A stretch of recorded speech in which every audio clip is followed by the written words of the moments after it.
Olá, galerinha! Tudo bem? Bom, iniciamos o vídeo com um trecho do filme Nós que Aqui Estamos por Vós Esperamos, que está aí no YouTube, vocês podem ver. Eu sempre indico, né, para quem quer conhecer a história do século XX, é sempre bom ver Nós que Aqui Estamos por Vós Esperamos, um filme brasileiro premiadíssimo, né, e maravilhoso em termos de documentos, em termos de material histórico, em termos de interpretação do século XX. Bom, e eu peguei esse trecho específico do filme, do documentário, que vai trabalhar justamente com os ditadores, os grandes controladores dos sistemas totalitários que nós tivemos no século XX, na história do mundo durante o século XX, tá? Já que esse vídeo de hoje, né, vai ser para a gente entender o que vem a ser autoritarismo, o que vem a ser totalitarismo e quem aí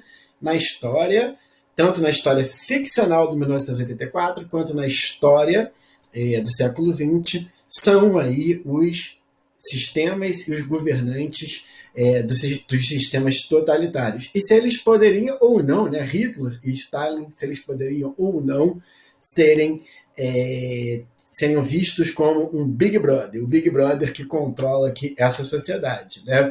Bom, falar uma coisa interessante para vocês, né? Esse vídeo que eu lancei no sábado, discutindo essa questão do Big Brother, né? Que eu usei ali uma cena do Black Mirror, né?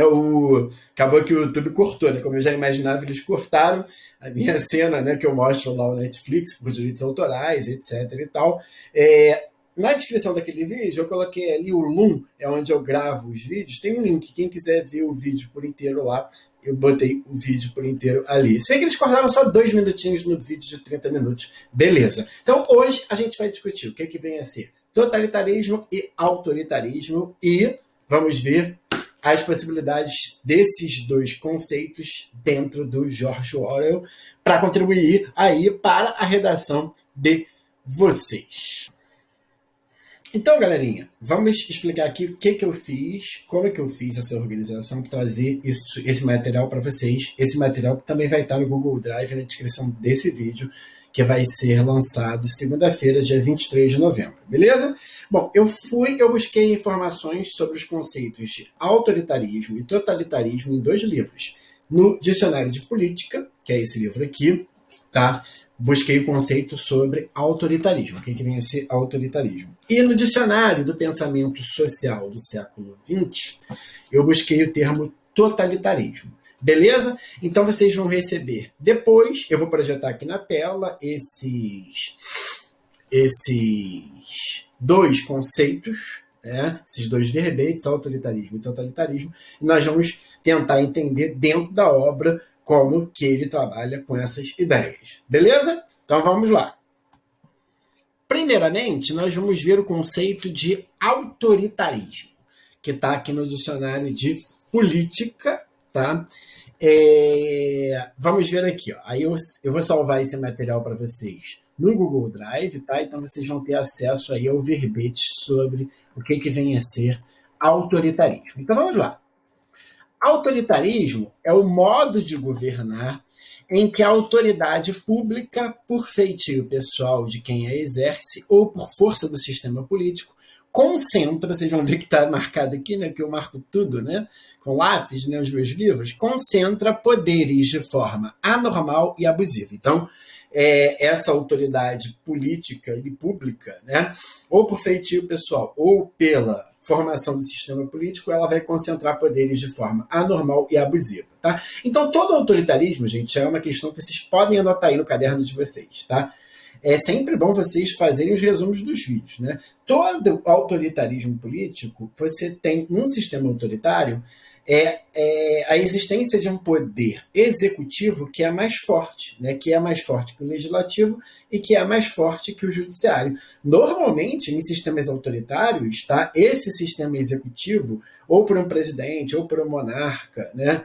Ele é exercido e normalmente eles acabam fechando a Assembleia Constituinte, eles acabam fechando o Congresso, eles acabam fechando o sistema judiciário e concentram todas as suas forças no sistema executivo. Beleza?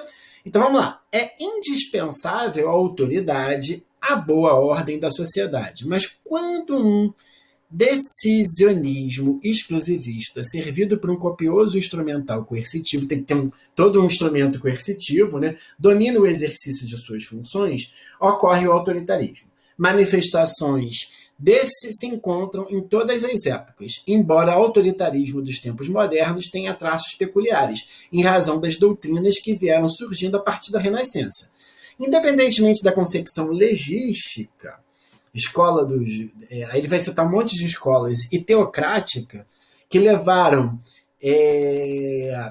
a absolutização do poder do rei desde o século XV, identificam-se em diversos autores vertentes diversas para o autoritarismo moderno. Tá? Então, o que interessa aqui para a gente é esse autoritarismo moderno, na sua concepção moderna. E nós vimos, né, no curso de filosofia que eu dei para vocês, alguns autores que vão conferir essa formação do autoritarismo moderno, né? Sendo eles, que vai estar citado ali no verbete, o Maquiavel e, sobretudo, o Hobbes. E também nós vamos ter, nessa definição desse dicionário aqui, que eu estou trabalhando com vocês, uma versão russoniana de Rousseau, de Jean-Jacques Rousseau, por incrível que pareça, né? Parece paradoxal, o Rousseau, que é um igualitarista, um grande democrático, né? Ele fundar uma teoria autoritária, né? De autoritarismo. Mas vamos lá, vamos entender como é que funciona isso, né?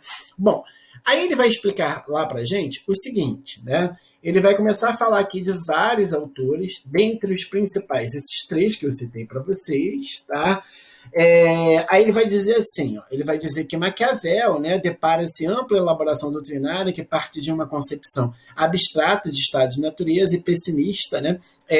Maquiavel, quando ele vai criar o Príncipe, né, para vocês, que eu cheguei a comentar muito com vocês sobre o Príncipe de Maquiavel, ele vai dar todos os poderes na mão do príncipe, né, para resolver todas as questões sociais. O Maquiavel, assim como Hobbes, ele tem uma noção de concepção humana negativa, de natureza humana negativa, né, porque os homens a solta, né, no seu estado de natureza, como concebia Hobbes, né, eles são os homens são lobos dos próprios homens, né, como a gente vai ver aqui, homo homini lupus, né, o homem é lobo para o homem, tá? Então o que vai acontecer? Tanto Maquiavel quanto Hobbes vão defender um estado totalmente controlado pelo monarca, pelo príncipe ou pelo Leviatã em Hobbes, tá? E um estado no qual o poder executivo seja o principal poder, correto?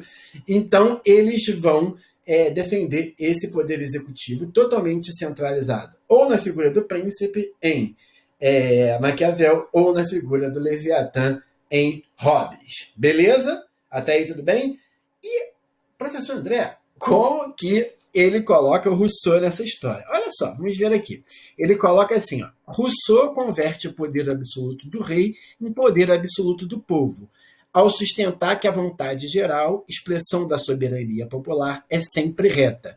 Esse absolutismo democrático, a força do número, da maioria, né, referenda qualquer regime, como ocorreu com o nazismo. Por isso, não é incomum verem-se governos recorrerem à unção do imanentismo democrático para legitimar-lhes o autoritarismo. Dessa forma, a doutrina de Rousseau desemboca no autoritarismo e até mesmo no totalitarismo. Embora, olha que interessante isso aqui agora, hein, gente? Embora um e outro se distinguam. É isso que a gente vai ver aqui. Tá? Quais são as diferenças entre autoritarismo e totalitarismo? Presta atenção aqui nessa definição que é muito importante. Pois todo Estado totalitário é necessariamente autoritário. Tá? Então, todo Estado totalitário, que é esse que a gente vai estar discutindo aqui de 1984, ele é necessariamente autoritário. Mas nem todo Estado autoritário, nem toda ditadura é totalitária, dado que o totalitarismo se estrutura no monopólio de poder que encadeia e oprime buscando realizar a manipulação máxima de toda a vida humana, o que não ocorre no autoritarismo. Então, olha só, aqui, gente, a gente tem uma definição, já uma diferença muito importante entre autoritarismo e totalitarismo, tá? Todo sistema totalitário, que é o sistema de controle aqui da Oceania pelo Big Brother, ele é necessariamente autoritário. Mas nem todo sistema autoritário vai ser totalitário. Porque aqui no 1984, na Alemanha nazista, hitlerista, na União Soviética de Stalin, na ditadura stalinista, ali você tinha um sistema muito parecido com 1984. Se você for ler 10 biografias do George Orwell, né, 10 especialistas em 1984, 9 vão dizer que ele vai se inspirar tanto na União Soviética stalinista, por conta da Guerra Fria, desse contexto de Guerra Fria, quanto na Alemanha hitlerista. Ele vai considerar o George Orwell, tanto a Alemanha quanto a União Soviética, sistemas totalitários. O que é um sistema totalitário, então? É um sistema no qual toda a vida é controlada. Se a gente estivesse numa sociedade totalitária, eu estaria sendo aqui, né, monitorado, eu não poderia estar falando essas coisas para vocês, eu não poderia estar falando mal do governo, eu não poderia, né, nem dar uma aula de história para vocês sem ser controlado, sem ser censurado. Numa sociedade totalitária, aqui você tem um controle de tudo. Não é à toa, gente, olha a capa do livro, né, são esses olhos, que são câmeras que tudo vê. São os panópticos, né, são as teletelas do Grande Irmão. Então, esse regime aqui, esse regime ficcional, ele é inspirado em regimes históricos reais, né, que são a Alemanha nazista, hitlerista e a União Soviética, ditadura stalinista. Correto? Então, gente, são sistemas totalitários que são diferentes de sistemas autoritários. E o Rousseau, só para a gente fazer essa definição aqui mais teórica, né? O Rousseau é interessante porque, na verdade, a gente sempre tende a achar que o Rousseau é extremamente democrático, né? Extremamente libertário, ele é um iluminista, né? Mas ele, com essa ideia da ditadura da maioria, né? De você sempre levar em consideração a maioria numérica, ele acaba criando também argumentos de cunho autoritário, né? Volta e meia na história, você vai pegar casos, né? Por exemplo, como o caso lá em 2018, quando o Jair Bolsonaro estava em campanha, né, para a presidência da República, ele fala que o Brasil, né, vai ser o Brasil das maiorias, dos direitos das maiorias, e não das minorias. Então, olha como que você consegue fundir uma noção de autoritarismo pela maioria, né? Então, se a maioria quer assim, a gente também pode excluir a minoria. É mais ou menos a ideia, né, na Alemanha nazista do hitlerismo contra especificamente os grupos judaicos, né, o antissemitismo. A maioria quer a morte dos judeus. Então o Estado hitlerista, né, o Hitler, vou fazer uma solução final, que é o Holocausto, e vou matar a maioria, vou matar os judeus, porque a maioria assim quer. A maioria concorda comigo, tá? Então, e a gente vai ver já já dentro do conceito de totalitarismo, como que numa sociedade totalitária você controla tudo, inclusive o pensamento, as palavras que vão estar nos dicionários, né? O que se deve falar ou não, o que se é permitido e a maior parte das coisas que são proibidas e censuradas com força, né? Levando inclusive à grande morte em massa de inimigos políticos, beleza? Então agora vamos ver o que é totalitarismo conceitualmente, tá? Então vamos lá. Aqui, totalitarismo, né? Como termo taxonômico dentro das ciências sociais, totalitarismo tem desfrutado de considerável voga como modo de caracterizar um aspecto básico dos modernos regimes de partido único. Então, todo totalitarismo tem um partido único. Aqui em 1984, no livro, a gente só tem um partido, né, que é o Partido do Grande Irmão, que comanda aquela sociedade, tá? Sob o domínio de ditadores pessoais ou oligarquias autocráticas, né? Grandes grupos que vão concentrar poderes, tá? O aspecto que é posto em relevo consiste em acentuado contraste com os estados do antigo regime, tais regimes buscam deliberadamente fabricar o consenso. Isso é importantíssimo, gente, essa ideia de fabricação de consenso. Em favor de uma pequena elite governante, pela criação de organizações de arregimentação de massas, pela monopolização de todos os meios de produção cultural, especialmente os veículos de comunicação de massa, e pelo recurso a vários mecanismos de controle social. Então, produção de consenso, anotem isso aí no caderno de vocês, e controle social. Estes incluem a propaganda, uma política ritualística a fim de impor um requintado culto ao líder, olha o culto ao Big Brother, que nós vimos no vídeo anterior, né? Aí no 1984. E a nação. E várias técnicas de coerção que vão desde as restrições legais e as liberdades básicas até terror sistemático, tá?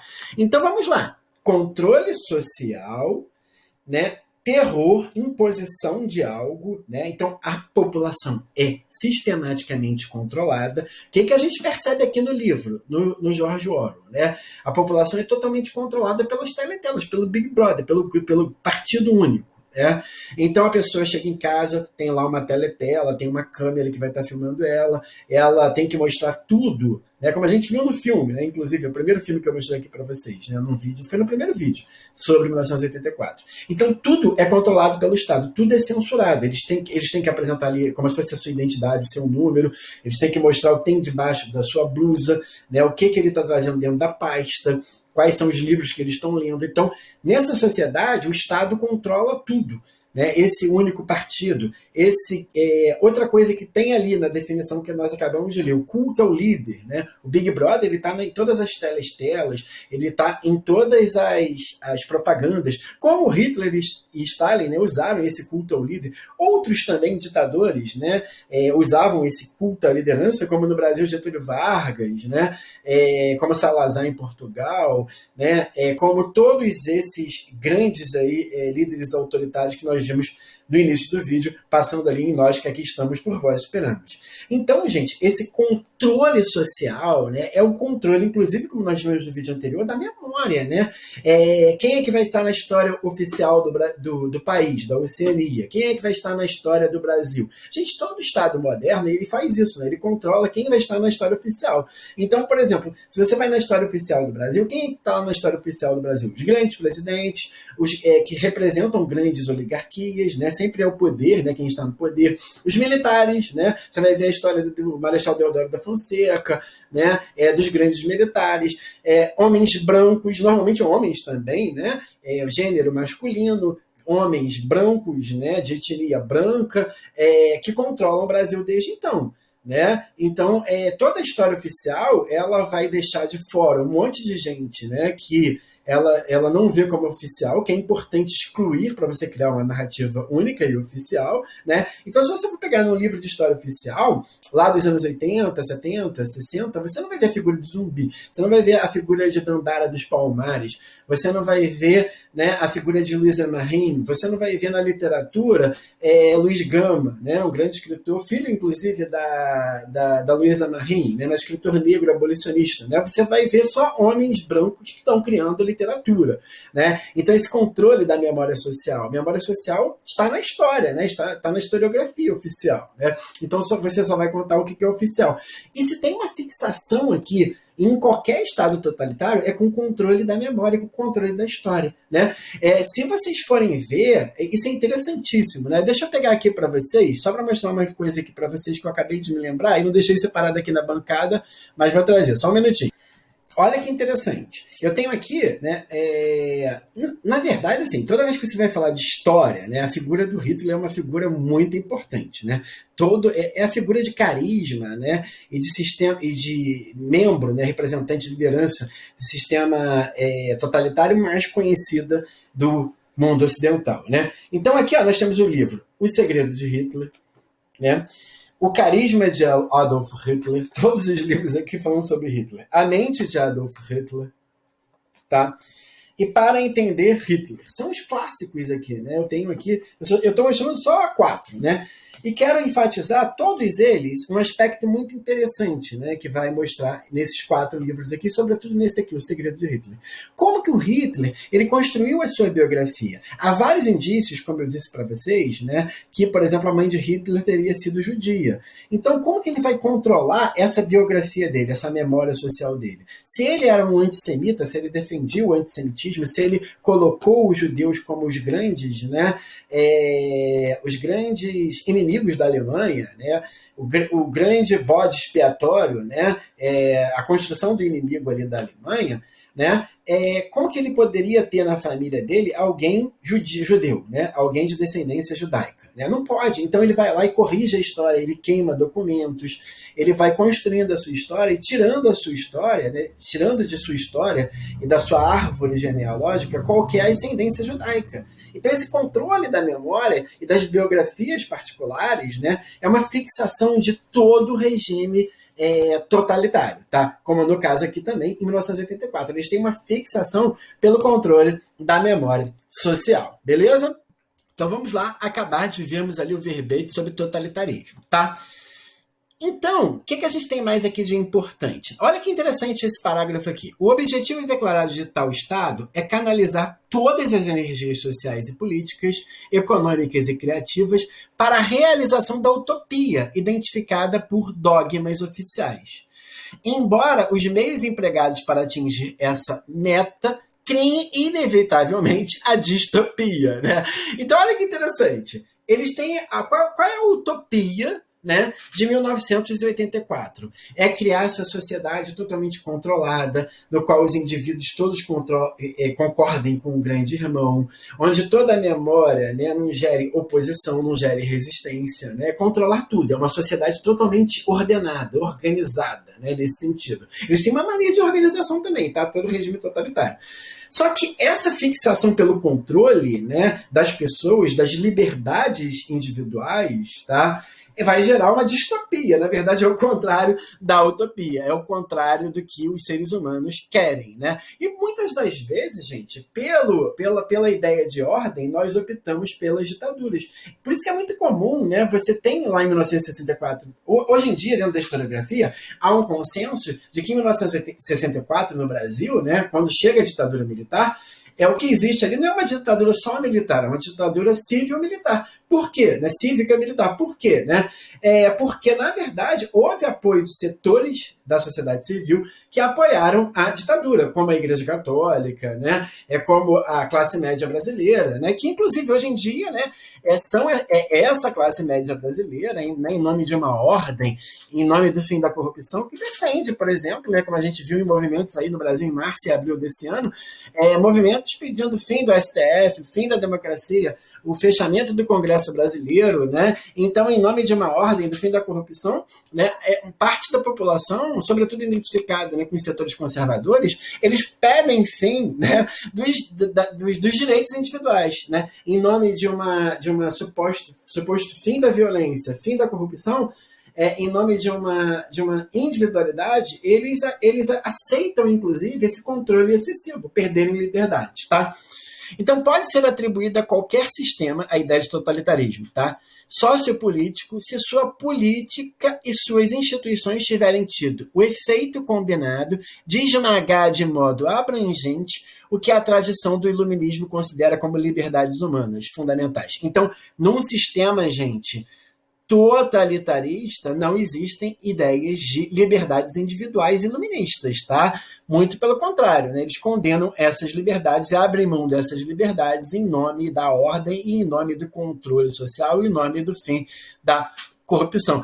Estranhamente, todo regime totalitário gera corrupção, tá? Como diz aqui o verbete. Mas aí eu não vou parar nessa parte não, tá? Porque aí também já o vídeo vai ficar muito grande. Então, ó, o grau em que tais regimes recorrem sistematicamente à coerção da população, ao terror e ao massacre e a fim de suprimir a dissidência, tá? Então, normalmente, tá, todo regime totalitário, como aqui em 1984, como a gente tem visto, né, eles recorrem sistematicamente à coerção, né, a falta de liberdade do indivíduo, ao impor o fim da liberdade do indivíduo, ao terror, né, o indivíduo saber que ele está sistematicamente sendo ouvido, sendo filmado, sendo gravado, né, a fim de quê? De suprimir as dissidências do governo. E olha que interessante, gente, no final aqui do verbete, olha o que ele coloca.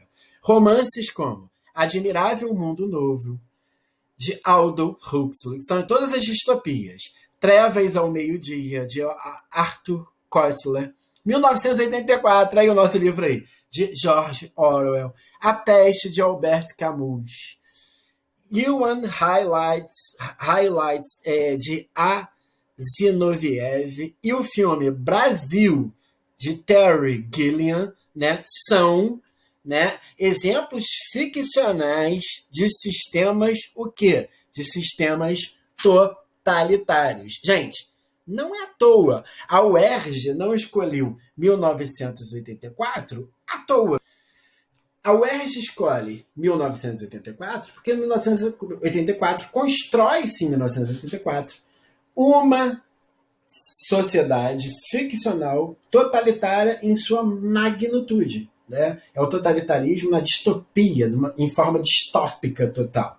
Né? É uma sociedade de controle total, que há pouquíssimas rotas de fuga. E talvez, né, a grande questão do livro, em termos de personagens aqui, né, em termos do Winston Smith, né, o nosso personagem principal aqui, se ele vai conseguir fugir desse sistema, ele e a Júlia, né, a amante dele, né, a amada dele, né, se eles vão conseguir fugir desse sistema ou não, se há rota de fuga ou não. Na verdade, o George Orwell está se perguntando isso aqui, gente. Está escrevendo essa distopia para se perguntar o seguinte: Quando a gente chegar numa sociedade dessa, como a gente já chegou, né, segundo ele, com os alemães, na Alemanha hitlerista, e com, né, a União Soviética stalinista, há alguma possibilidade depois da gente fugir, quando a gente tiver todo o controle tecnológico, como nós temos aqui na teletela? Hitler não tinha isso, Stalin não teve isso. Mas numa sociedade avançada tecnologicamente, com possibilidade de controlar toda a massa, a sociedade de massa, né, haveria rotas de fuga? Haveria possibilidade de ser livre nessa sociedade? Gente, essa é a grande pergunta do 1984 que o George Orwell deixa pra gente. Se a gente deixar esses sistemas totalitários crescerem, a gente vai ter possibilidade de liberdade? Existe possibilidade de liberdade? Esse binômio, liberdade e controle, né, que está aqui no 1984, né, a gente vai ter, né, a gente vai se deixar controlar excessivamente, a gente vai ter alguma rota de fuga? A gente vai ter alguma possibilidade de liberdade? E é muito legal porque o verbete, no final de um verbete de um livro de ciências sociais, né, e ciência política, ele termina citando o quê? Universos ficcionais que exacerbam e exageram as realidades históricas, que é para a gente fazer essa reflexão. Se a gente permitir uma sociedade de extremo controle, a gente vai ter rota de fuga, liberdade? Faço a pergunta para vocês, se quiserem deixar aqui nos comentários desse vídeo, tá? Podem comentar, devem comentar, eu sempre respondo, eu faço questão de responder todos vocês, né? E me fez lembrar aqui também uma outra ficção, né, que virou, que na verdade já existe de forma escrita, né, mas que virou uma série muito interessante, acho que se não me engano é do Now, né, que é o Conto da Aia, né? Também é uma ficção muito interessante, numa sociedade futura, né, onde os Estados Unidos vão estar totalmente controlados por um sistema totalitário. Há possibilidade de rotas de fuga, para quem já viu aí o Conto da Aia, ou não? Tá? Gente, divulguem esse vídeo. É o que eu sempre falo para vocês, né? A educação no Brasil ela é fraca, né? O sistema educacional brasileiro é fraco, que é justamente para que nós sejamos controlados, né? Essa educação, esse sistema educacional frágil é um projeto, como dizia Darcy Ribeiro nos anos 80. É um projeto para que a maior parte da população continue controlada. E aqui no meu canal vocês estão tendo o privilégio de fazer uma discussão conceitual, séria, que vai permitir que vocês construam uma redação maravilhosa, uma redação de 9 para cima, né? Para que vocês possam, né, ir bem. E a função do meu canal, a função do tempo que eu disponho para a construção desse canal é justamente para ajudar vocês. É um canal, meus vídeos eles são todos abertos e eu não cobro nada pelos meus vídeos, exatamente por isso, por eu acreditar nessa democratização do conhecimento. E toda a democratização do conhecimento gera para a gente rotas de fuga para que nós possamos construir uma sociedade mais democrática, inclusiva e menos controladora. Grande abraço, professor André.